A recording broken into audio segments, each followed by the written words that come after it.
Operation devil হান্টে আরও 566 জন গ্রেপ্তার। প্রতিদিনই গ্রেপ্তার হচ্ছে এবং আজকে একটা খবরে দেখলাম গ্রেপ্তারকৃত আসামি নিয়ে একজন ডেভিলকে নিয়ে অস্ত্র উদ্ধারে গেছে পুলিশ, সেটা গাজীপুরে। দেশ জুড়ে চলমান যৌথ বাহিনীর অভিযান অপারেশন ডেভিল হান্ট গত 24 ঘন্টায় আরও 566 জন গ্রেপ্তার হয়েছে। আজ বৃহস্পতিবার পুলিশ সদর দপ্তর থেকে এ তথ্য জানানো হয়েছে।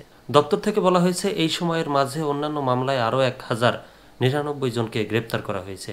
এই 24 ঘন্টার মাঝে অপারেশন ডেভিল হান্টে 2টি বিদেশি পিস্তল, 5 রাউন্ড গুলি আর কয়েকটি দেশীয় অস্ত্র উদ্ধারের কথা জানানো হয়েছে। গত শুক্রবার রাতে গাজীপুরে ক্ষমতাচ্যুত আওয়ামী লীগ সরকারের সাবেক মন্ত্রী আকমা মোজাম্মেল হকের বাড়ি ভাঙচুরের ঘটনাকে কেন্দ্র করে বৈষম্য বিরোধী ছাত্র আন্দোলনের বেশ কয়েকজন আহত হন।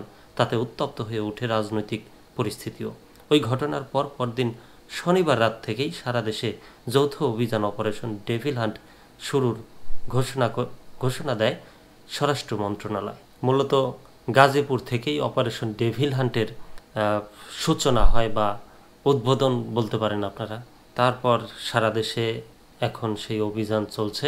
একে একে প্রতিদিন 500, 700, 800 করে ডেভিল ধরা হচ্ছে।